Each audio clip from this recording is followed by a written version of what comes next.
I'm sending you on a mission. Forget Halim. Tinente, wala ba tayong attachment sa lugar na ito? Wala na rito ang stronghold ni Halim. Ayos sa ating asset. Patras ang pangkat niya dito sa may likod Tabawan, sa may Hilaga.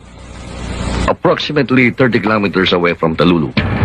Accordingly, patungo sila dito sa Ratabur, one of the stronghold areas nila.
Sundalo ka pala.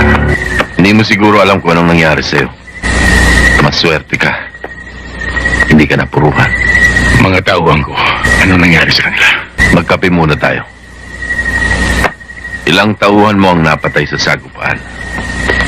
Ang ibang marahil ay nakabalik sa inyong kampo. At sa maniwala ka at sa hindi, Sargento, hindi kami at tumambang sa inyo. Anong ibig mong sabihin? Huwag kang maging masyadong mapagtiwala, Sargento.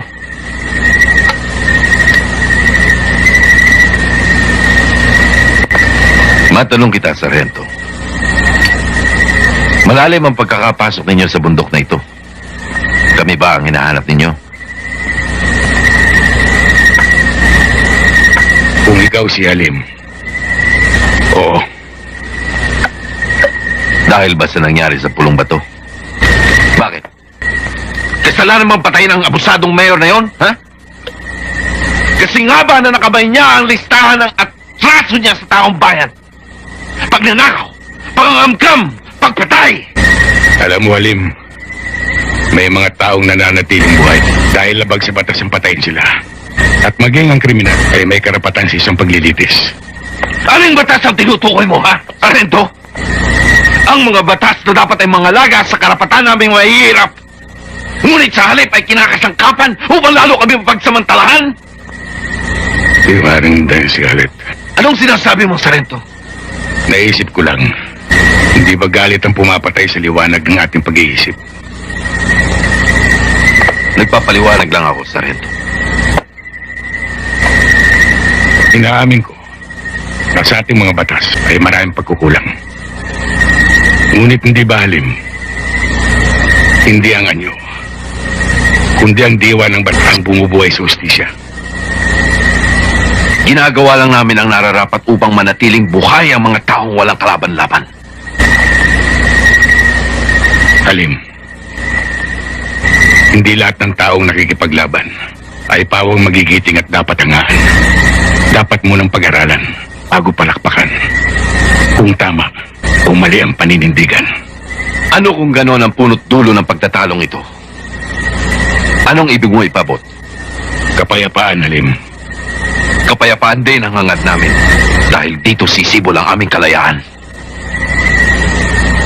Pareho kaya sa tinutukoy mong kapayapaan ang gusto rin naming makamtan?